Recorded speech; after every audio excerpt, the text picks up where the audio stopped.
going on, YouTube? Welcome back to another episode of the Game Changers Podcast. I'm in here with Mayor Socrates, Boss Man Jay, and it's your boy Gnome G.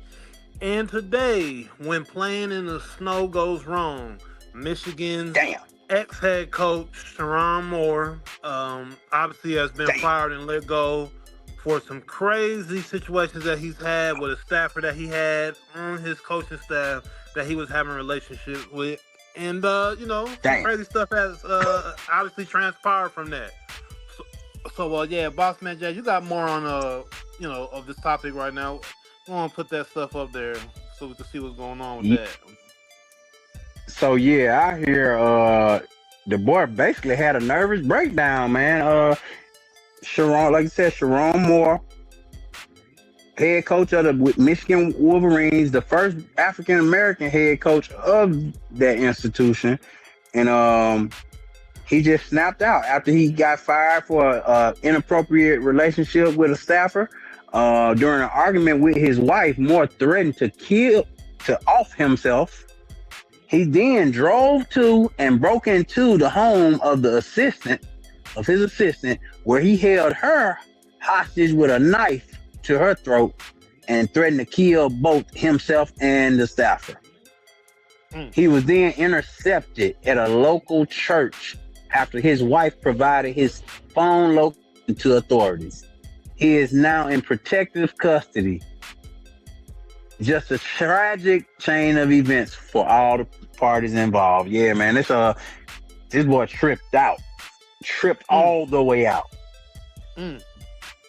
Like, what the hell was you thinking, bro? Love them goddamn snow bunny. Now he want to sit here and act like he want to take his own. Man, he realized how bad he done fucked up, how he done just sat here and lost everything he done worked so hard for. Man, he inherited one of the best jobs in America, for real, or in college football, for sure. You coming in out the and Noam spoke about this, man. This is not a good time to be a celebrity or be anybody of notoriety. When people know you, you end up on memes. You end up on all the jokes. You know what I'm saying? You end up just out here. And of course, you're embarrassing everybody involved, man. It's crazy. Yeah. It is crazy. Yeah, you have to be mindful, man. You have to be mindful of the climate that we're in today with memes and AI. I actually think you have an AI video there, Boss Man.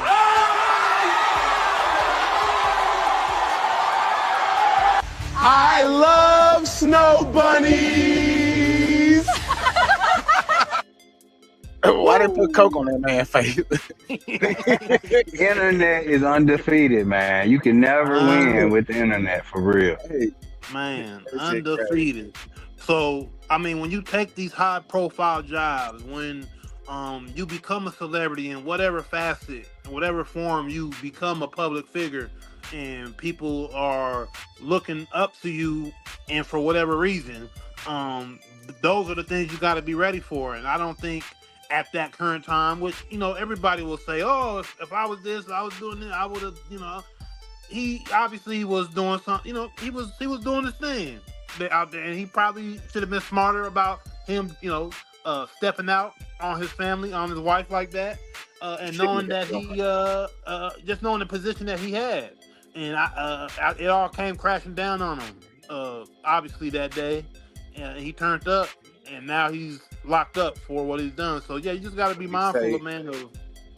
Put a nigga in power, and they run out. He done went out there, he got this white girl and gave her all types of promotions and everything. Man. Doubled her salary. Like, you wanted to get caught. You got a whole family at home, bro. And I'm pretty sure, man, I don't know nothing about the kid that he was messing with, but I'm pretty sure she didn't deserve her salary to be doubled. She probably young. There she is right there on your screen. On the right. Now that's the wife on the left. And that's the staffer on the right. Get a little bit of power, boy. You don't know how to act. Hey, man, he damn sure inherited a good football organization. Because you following Harbaugh after they did. Yeah. And I mean, that's the man of Michigan. Like that's almost the highest you're gonna get over there at Michigan with Harbaugh. Obviously, they got a lot of legendary people that have been on that, been a part of that university. But I mean, Harbaugh's up there, and he just won a national title not too long ago. Said he overdosed on snow bunnies. But for him to crash out after the fact is a crazy part, man. Once you get caught, man, out there, everybody who listening, once you get caught, don't just crash out and act like you just don't want to live anymore. Like you just gonna kill yourself. Like, you gonna kill everybody. Like it's just come on, bro. You get everybody out. Cut that shit out, man. That like you was enjoying the ride while you had it. Own up to it, man. It is what it is. And it's crazy because no one brought up to me that he's not even the first black coach in Michigan to get caught up on some charges like this. Because a little while ago, it was Mel Tucker messed up an $80 million contract for some kind of bad behavior as the Michigan State coach. So, and then you see, and then we wonder why they never want to give black men a chance. But Pete, this all leads to another conversation that Ryan Clark had, and then we had a response to Ryan Clark on social media. But first, we'll get into the comments from Ryan Clark. He was on with his First Take or ESPN somewhere. From more point of view, you have to look at his failures as well. He failed, if these things are true, he failed his family. Yep. He failed the young men he was in charge of leading and coaching.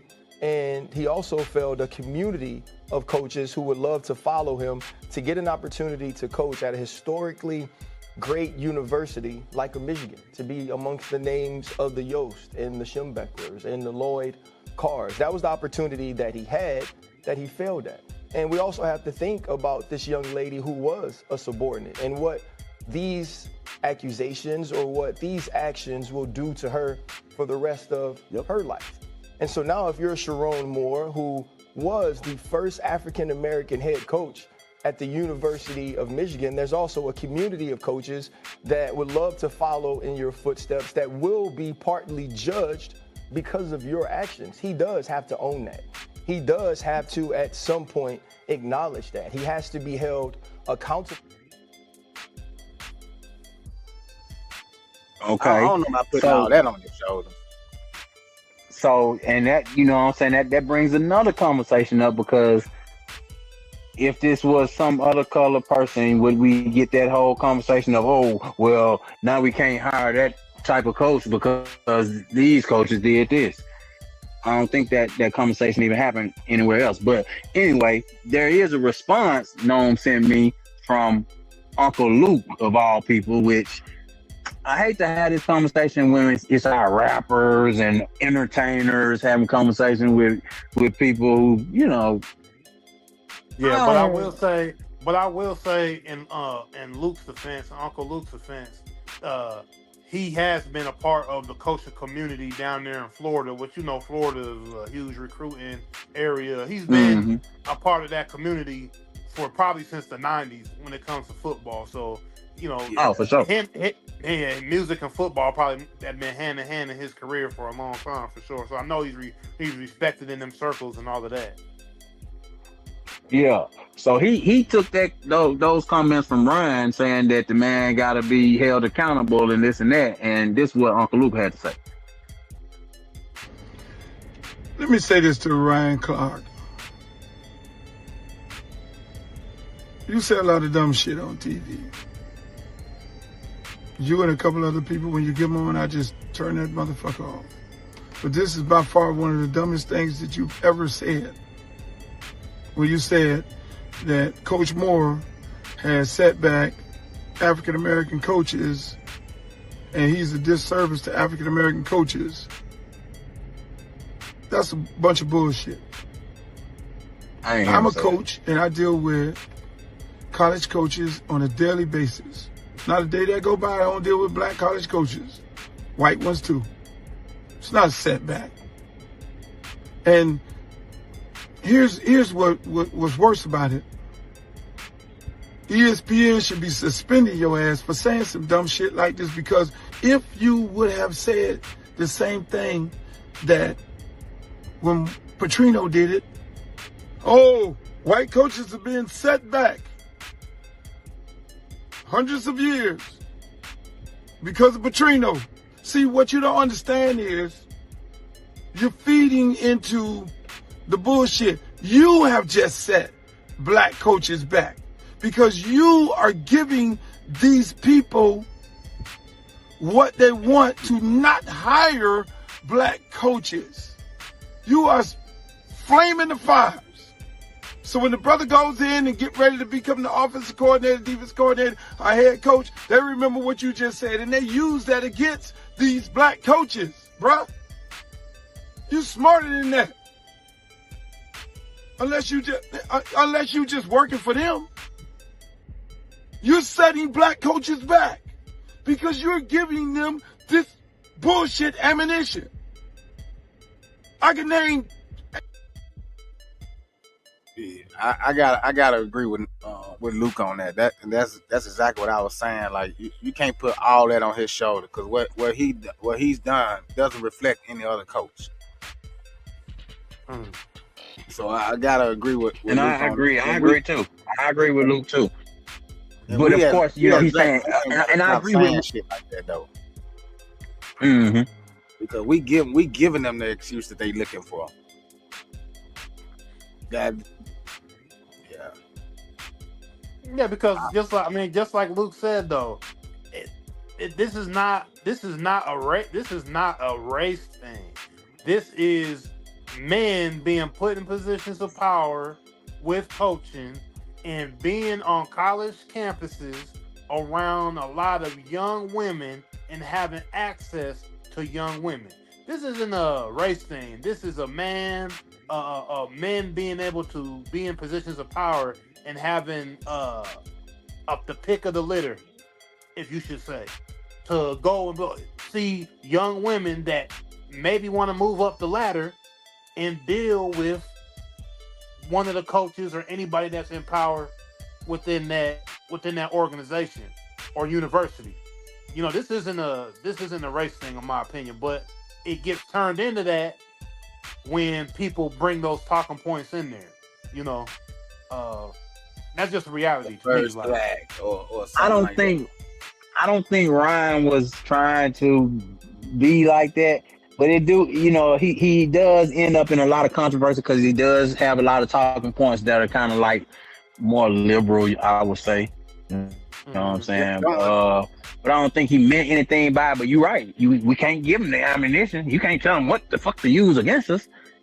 Yeah. And don't worry, that's exactly what they're gonna use. Ryan gonna be apologizing tomorrow. He always say some outlandish shit and then come back a day or two later with a long ass apology video. So yeah, we'll be waiting on that one. Yeah, and I don't think it was like I don't think it was out of the wrong angle or anything. I think he's just basically saying the obvious of what we may have feel as black men seeing this.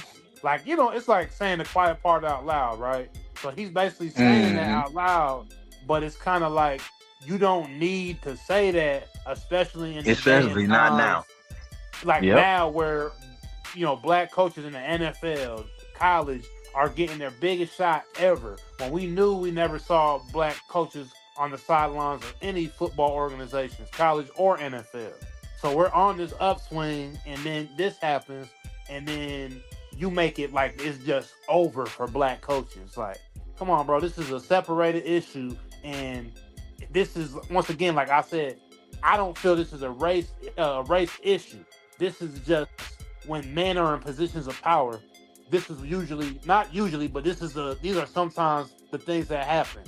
Women are getting involved with married men, and men with power have women all over. You know, we see this is a crazy story though, Norm. We wanted to get to the part where we was talking about earlier, where you know how he got caught, right? A freaking DoorDash delivery person ratted him out to the school authorities because he had ordered a freaking Plan B to the freaking office, and the damn DoorDash delivery guy went and reported him. But that's stupid though. Think about that, bro. That's crazy. And so you fuck up. You get the little young girl pregnant, and instead of you sending her ass to get it herself and making sure she took it, you ordered it and send it to your job. Yes, sir. With your name. Like, come on, man. Let's be smart here, man. Like, you're gonna do stupid shit. At least have enough sense to cover your tracks. Like, you know you're one of the most popular man in Michigan. For sure. So why order On the something highest with your name? And also, let's think about it from the perspective of the DoorDash delivery guy. Man, that motherfucker is a villain. He's a villain. He burnt this shit down. He watching this shit burn. Boy, he fucking just watching all the fucking fallout from this shit. He didn't gain not 1 cent from this shit, but he watched all this shit burn down. He said the know that he the cause of it. But my thing is this: so what happens to her? So we're talking about him getting fired. We're talking about his family being torn apart. What happens to her? Because nothing never happens to the lady. Yeah, she's gonna be looked at like the victim. They're not gonna happen. She's the victim but that's the fucked up part about. Let me ask you to answer this question. What happened when this same instance happened in Boston with Ime Udoka? What happened to the lady? That's what I'm saying. Nothing never happened. They didn't even want to tell her name. They didn't even want to tell her name. So she keeps her job. She keeps her position that she probably didn't deserve in the first place. She keeps all the money that he's giving her that she didn't deserve in the first place. But his life is blown up. And they act like he's the worst ever. Oh, he's the worst ever. Anything come up with his name on it, they bring that up. Yep. And that's why that's the way his legacy is gonna end. Yep. But nah, you can't feel sorry for Sharon. Sharon, you dumb as hell, dude.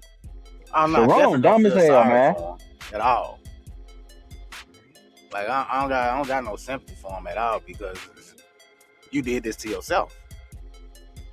We gotta remember the fact also, you went to this woman's house, broke in her house, held a knife to her throat, and the police had to track you down and arrest you. You ready to crash out? You threatening to kill everybody. Come on, bro. You was a goofy. You was a fucking goofy, bro. You's a goofy. No way around it. Like, I'm sorry, man. And you know, a large part of the African American community gonna say anyway, you know what I'm saying? That's what he get. That's what he get. But going outside your race. You know, so you know, that's not my thought on it, but some people could say that and will say that, you know what I mean? But what they love, yeah, you just dumb, man. Yeah, for sure. Can't be mad. But Sharon Moore, man, I heard he had a $13.9 million buyout. They didn't even have to come out for anything because he was, terminated with cause. So Michigan didn't have to pay out all that money. And he basically messed off $20 million, man. Damn. He was making $6 million this year plus incentives. Yeah, like you said, the highest paid man in Michigan, probably getting paid more than the damn governor. That's why he was ready to take everybody out. Yeah, man. All that money he didn't threw away. He done went from being probably a mansion to a 8x8. Shit. When it rains, it pours. Cause he snapped out. He realized it's like when you cut on the lights in the rotor scatter. That boy got caught with his hand. That boy got caught with his hands in the cookie jar. Now, And It's but then crazy. but when it happens to a black man, it's just seen the media and everybody makes it seem like it's the worst thing that has ever been done. Like nobody has never done this before. But time and time again, we see these white men doing it, and it is just looked over. It's just pushed under the rug. They talk about it for about a half a day, and then it's over. It's gone. Think about that meme that you just used. What?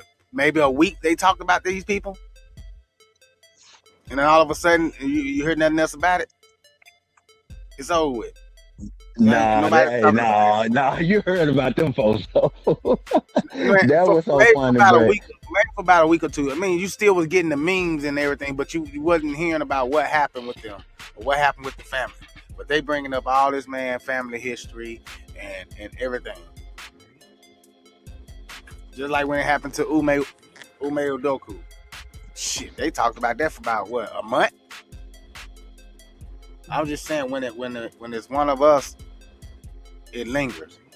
But when it's one of them, it's not talked about as much. It's not made as bad as it is. They use excuses like, oh, this happens all the time. He's not the first. But then when this guy does it, they want to bring up, oh, he was the first black coach in Michigan, and like, what does any of that matter? We're talking about the situation. I mean, I feel you. And it just goes without saying. So as a black coach and sitting in that seat and being, having all that power, bro, you gotta know, man. You gotta do right, man. You just gotta do right, bro. That's just it on that. Cause even if the DoorDash guy hadn't blown his life up, at some point something was gonna happen. Because you gotta realize they already watching you. You're already under a microscope. Because I'm pretty sure it's a lot of them that didn't want him to have that position. It's a lot of people that didn't want him to succeed in that position in the first place. Hell, that damn DoorDash driver was probably one of them that didn't want him to have that position in the first place. So he was happy to tell on his ass. Man, he probably seen that shit like DoorDash. Shout out to that DoorDasher, man. You a evil, dirty villain. You are an evil, dirty, nasty villain, man. Whoever you are. And you know it, too. You know it. Penguin and the Joker ain't got shit on him. He flicked that match and walked away with confidence, man. Watching this shit burn, bro. That motherfucker don't wait on that phone. He waiting to do him an interview. He can't wait till he the one told him, boy. Woo, he can't wait. He watching the news. You think he ain't told his friends that he's the one? Oh, man. What? Oh, yeah, that was it's probably a known thing. It's probably a known thing in his circle. He's just watching the news like that's his work. Like, he real life did that. Yeah. But, yeah, do better, Sharon Moore. Oh, shit, it's too late now here. You should have been doing better, goddamn. It's too late now. That motherfucker like, oh, with it. Your life is over. You made it worse by breaking into woman's house. You made it worse by breaking into woman's house, holding a knife to her neck, threatening to kill her and yourself. Bruh. Unalive. Like, what was that gonna do? Unalive, yeah. Yeah, so, that really make you just look stupid and get you a real charge. Now you got a real charge. Exactly. You were just gonna lose your job, bro. That was it. You could have found another job. You could have fixed things with your wife. You could have tried to salvage your family. But now you're going to jail. There ain't nobody you finna be holding on to now but a man called Bubba. Bubba gonna keep you warm at night. Yes, sir. Like you could have. It's sad too. We joking about it, but man, it's sad, man. So what was that? What was him breaking into her house and putting a knife to her? What was that gonna accomplish? Like, what was he trying to get her to do? Say, oh, it's not true. He's saying like you put it out there or something. Maybe he was blaming her. I don't know. I can only speculate, but man, try to say, whatever it was, child, you set me up. You did this. You told whatever it was. He's a straight goofy. Like, so how did they find out who the girl was? she's the executive assistant to the head coach of Michigan football. Like, he's her assistant. She's his assistant. So, well, they love messing with their assistants, don't they? it's bad all the way around, man. Secretary and assistants be the first one they mess around with. It's bad all the way around, man. Damn, brother. But we gonna leave it there, man. That man went from Till that blue and next yellow time. Till next time, right here on the Game Changers podcast. Like, share, and subscribe. Hey, Share, tell a friend, follow. tell a friend.